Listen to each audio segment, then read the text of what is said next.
સુરેન્દ્રનગર જિલ્લાના વઢવાણ તાલુકા પંચાયતના પ્રમુખની નિમણૂક દરમિયાન કોંગ્રેસ દ્વારા ખેડૂતોના ડીઝલ સંકટ મુદ્દે અનોખો વિરોધ નોંધાવવામાં આવ્યો।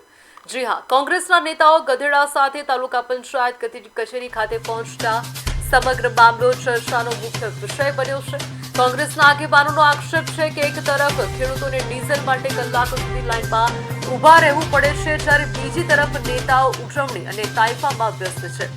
ખેડૂતોને સમયસર ડીઝલ ન મળતા વાવેતરનું કામ અટવાઈ ગયું હોવાનું પણ કોંગ્રેસે જણાવ્યું હતું। વિરોધ પ્રદર્શન દરમિયાન કોંગ્રેસે સરકાર સામે ખાતરના વધતા ભાવ, કેનાલોમાં પાણીની અછત અને ડીઝલના સંકટ જેવા મુદ્દા ઉઠાવ્યા હતા। ખેડૂતો વચ્ચે ડીઝલ માટે ઘર્ષણ જેવી સ્થિતિ સર્જાઈ રહી હોવાનો પણ આક્ષેપ કરવામાં આવ્યો। કોંગ્રેસના નેતાઓએ જણાવ્યું હતું કે સરકારે ચૂંટણી પહેલા ખેડૂતોને અનેક વચનો આપ્યા હતા, પરંતુ હાલની પરિસ્થિતિમાં તે વચનો પૂર્ણ થતા દેખાઈ રહ્યા નથી।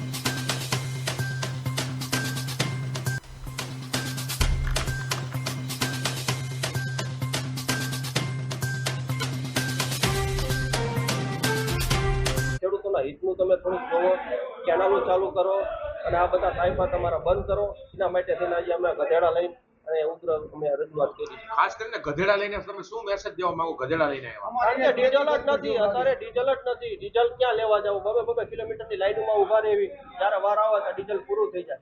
એના માટે થઈને જે પેલા થતું હતું બળદ ગાડાથી ખેતી કરવાના દિવસો આવતા હતા, અત્યારે અમે ગધેડા ગાડી લઈને આવ્યા અને ગધેડા લઈને આવ્યા છીએ। ફરી તો આપણે એવું લાગે છે કે હવે બળદિયાથી ખેતી કરવી પડશે, ગધેડાથી ખેતી કરતા હતા, હવે અમારે હતો એ યુગ પ્રમાણે અમારે જવું પડશે। અત્યારે એવી પરિસ્થિતિ છે। પણ હું નથી માનતો કે એમનું ચાલશે। આ લોકો ખોટા વચનો આપે છે અને પબ્લિકને ભરમાવીને ચૂંટણી ટાણે મત લઈ જાય છે।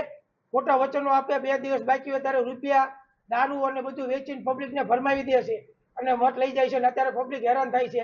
ખરેખર અત્યારે ટ્રાન્સપોર્ટ ઉદ્યોગને પણ તકલીફ છે અને ખેડૂતોને પણ મોટી તકલીફ છે। તો મારી સરકારને ભાજપના જે ચૂંટાયેલા પદાધિકારીઓ પાસે એટલી માગણી છે કે તમે સરકારમાં રજૂઆત કરી અને ખેડૂતોનો પ્રશ્ન હલ કરો અને ખેડૂતોને પૂરતું પેટ્રોલ અને ડીઝલ મળી રહે અને હાથ પારના એ તાઇફા બંધ કરો, એવી મારી માગણી છે।